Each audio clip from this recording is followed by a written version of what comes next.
Hi guys, welcome to crick chat with Venkatesh. ఈ news మీరు వినే ఉంటారు. వచ్చే 3 WTC world test championship finals కూడా ఇంగ్లాండ్లోనే జరగబోతున్నాయి. 2027, 2029, 2031. మీకు వెంటనే చాలా ఆవేశం వస్తుంది. అదేంటి, ఇండియా కదా ప్రపంచ క్రికెట్ని శాసిస్తున్న దేశం. ఇండియాలో కాకుండా అన్ని ఇంగ్లాండ్లో ఎందుకు జరగాలి? ఫస్ట్ 3 ఫైనల్స్ అక్కడే జరిగినాయి, నెక్స్ట్ 3 కూడా అక్కడే ఎందుకు జరగాలి? ఇంగ్లాండ్ ఎందుకు అంత స్పెషల్? పైగా ఇప్పుడు ఐసీసీ చైర్మన్ ఎవరు?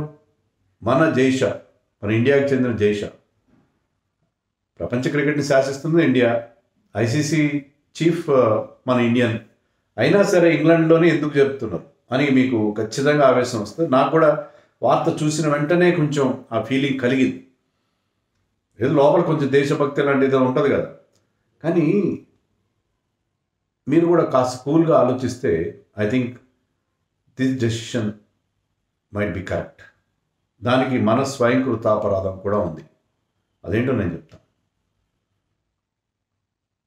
ఎస్, ఒకటి బేసిక్గా ఇంగ్లాండ్లో జరపడానికి కారణం ఏంటంటే, అన్నిటికంటే ముఖ్యమైన కారణం ఏంటంటే WTC సైకిల్ ఆ రకంగా డిజైన్ చేశారు. ఫస్ట్లో ఇలా చేశారో తెలీదు. అది ఎప్పుడు స్టార్ట్ అవుతుంది WTC ఫైనల్? మీకు ఈ జూన్లో స్టార్ట్ అవుతుంది. జూలైలోనూ స్టార్ట్ అవుతుంది. జూలైలో స్టార్ట్ అవుతుంది అనుకుందాం. జూలైలో స్టార్ట్ అయ్యేట్టు ఆ సైకిల్ పెట్టి 2 ఇయర్స్ సైకిల్ జూలైలో స్టార్ట్ అవుతుంది. 2 ఏళ్ల పాటు WTC కంటిన్యూ అవుతుంది. ఫైనల్ హ్యాపెన్స్ ఇన్ జూన్లో 2 ఏళ్ల తర్వాత జూన్లో ఫైనల్ అవుతుంది.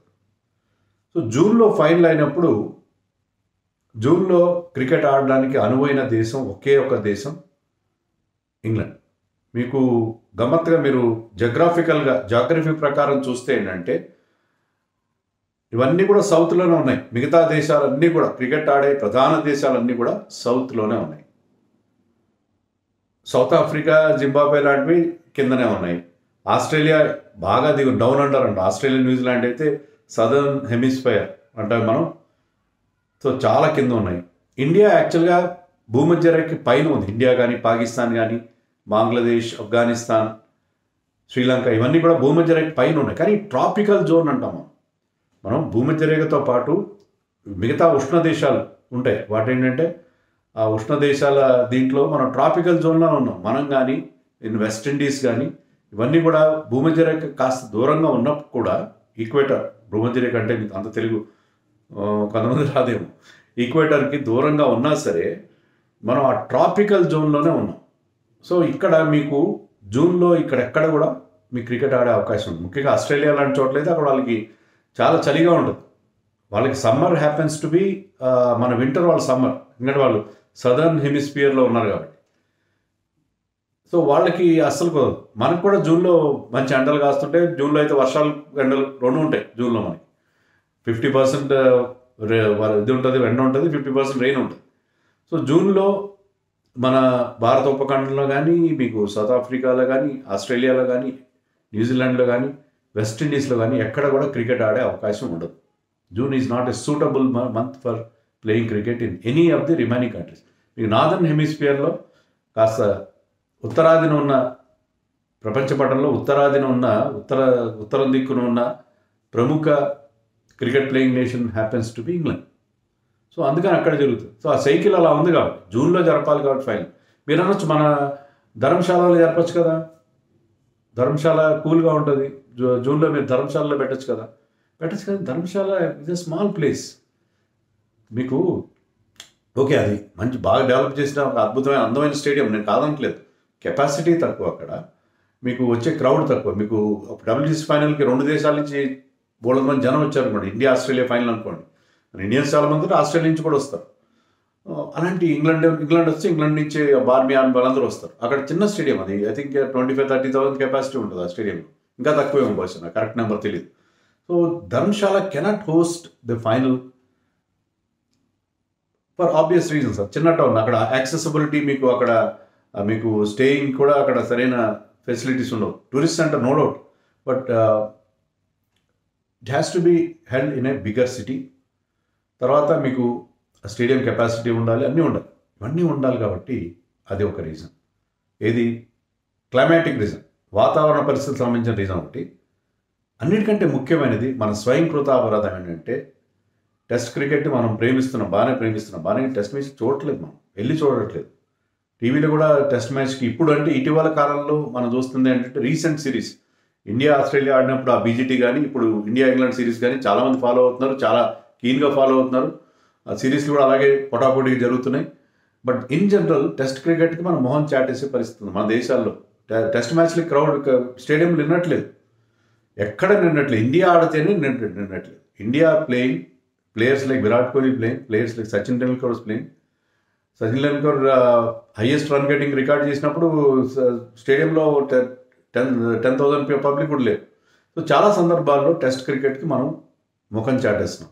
టెస్ట్ క్రికెట్ చూడట్లేదు మనం Indians. They are not watching test cricket, going to the stadium or test cricket అంటే మనకి అలా. కానీ ఇంగ్లాండ్లో కానీ ఆస్ట్రేలియాలో కానీ టెస్ట్ క్రికెట్కి పెద్ద ఎత్తున క్రౌడ్స్ వస్తారు.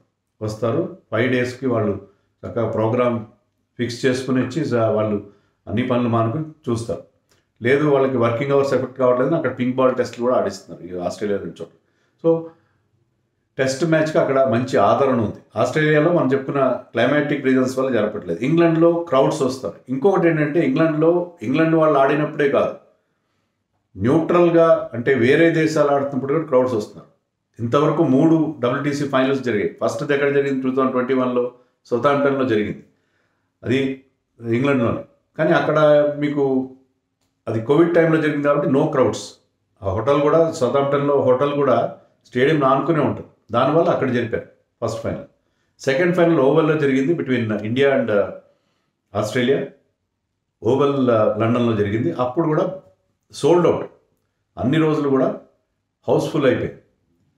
మొన్న రీసెంట్గా ఈ ఏడాది జరిగిన లార్డ్స్లో జరిగిన ఫైనల్లో కూడా 4 రోజులు కూడా సోల్డ్ అవుట్ అయింది. సో అంత బాగా వెస్టిండీస్ సౌత్ ఆఫ్రికా ఆస్ట్రేలియా ఆడుతున్నా సరే హోమ్ టీం లేకపోయినా వాళ్ళు వస్తారు.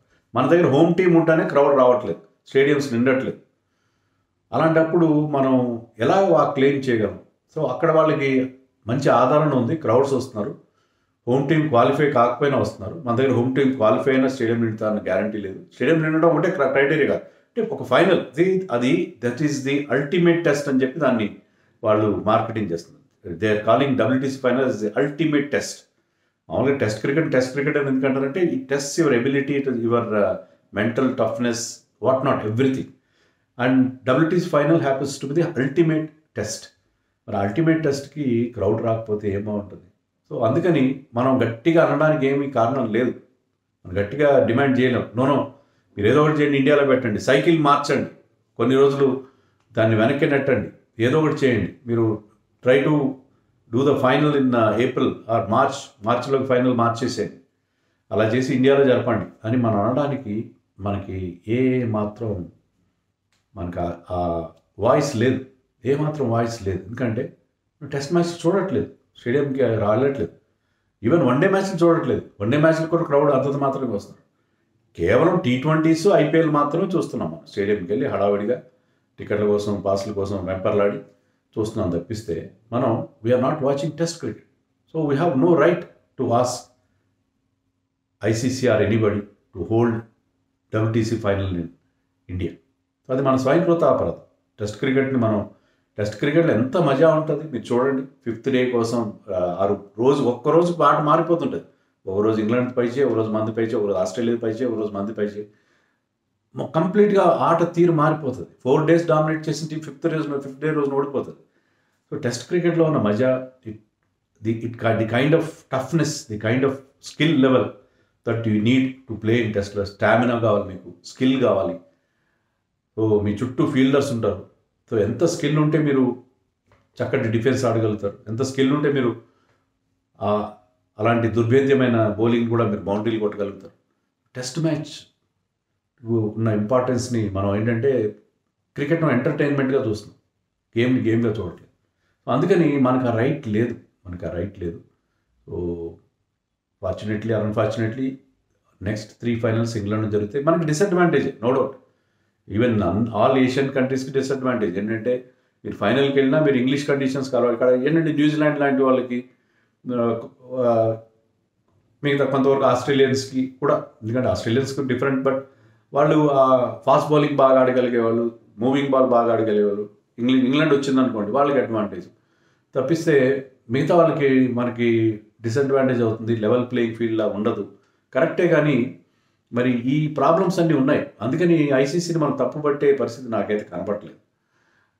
బట్ మనం కూడా ఫైనల్కి వెళ్తే మీరు ఇంగ్లీష్ కండిషన్స్లో కూడా గెలవాలి. మీరు ఎక్కడైనా గెలవాలి. ఇప్పుడు టెన్నిస్లో గ్రాండ్ స్లామ్ అని ఉంటుంది. గ్రాండ్ స్లామ్ అంటే మీరు గ్రాండ్ స్లామ్ ఘనత సాధించాలంటే you have to win all 4 majors.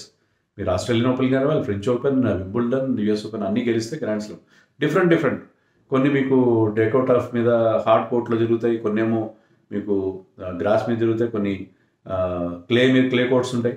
అన్ని చోట్ల మీరు ఆ మాస్టరీ సాధిస్తేనే మీరు టెన్నిస్లో ఆల్ టైమ్ గ్రాండ్ స్లామ్ సాధించిన ప్లేయర్గా అవుతారు. Grand slam tournaments, grand slam, tennis grand slam 4 majors గెలవడం. అలాగే మీరు WTC విన్నర్ కావాలి, టెస్ట్ ఛాంపియన్షిప్ మీరు గెలవాలి అంటే ఏ ఇంగ్లీష్ కండిషన్ అయినా ఆస్ట్రేలియన్ కండిషన్ అయినా మీరు గెలవగలగాలి, ఫైనల్ గెలవాలి. ఆ కండిషన్స్ కూడా మీరు గెలవగలగాలి, కండిషన్స్ని జయించగలగాలి. సో అలాంటప్పుడు we have to take it as a challenge. At least next 2 yearsలో అయినా మనం ఇంగ్లీష్ కండిషన్స్లో ప్రమాణంగా ఇప్పుడు ఆడుతున్నారు, మన వాళ్ళు బాగా ఆడుతున్నారు, కొత్త ప్లేయర్స్ బాగా ఆడుతున్నారు, ఇంగ్లాండ్ వెళ్ళి బాగా ఆడుతున్నారు కదా. సో అదే రకంగా Yashasvi Jaiswal playing his first test series in England, he's done well. So ఆ రకంగా చూస్తే ఐ థింక్ ఆ ఛాలెంజ్ కూడా మనం ఫేస్ చేయాలి. So I have no objection ఇవి 3 అక్కడ జరగడానికి. ఇండియాలో జరిగితే బాగుండేది, కానీ ఆ పరిస్థితులు లేవు. నేను చెప్పిన 2 మేజర్ కారణాల వల్ల లేవు. మరి మీరేమనుకుంటున్నారో నాకు కామెంట్స్లో చెప్పండి.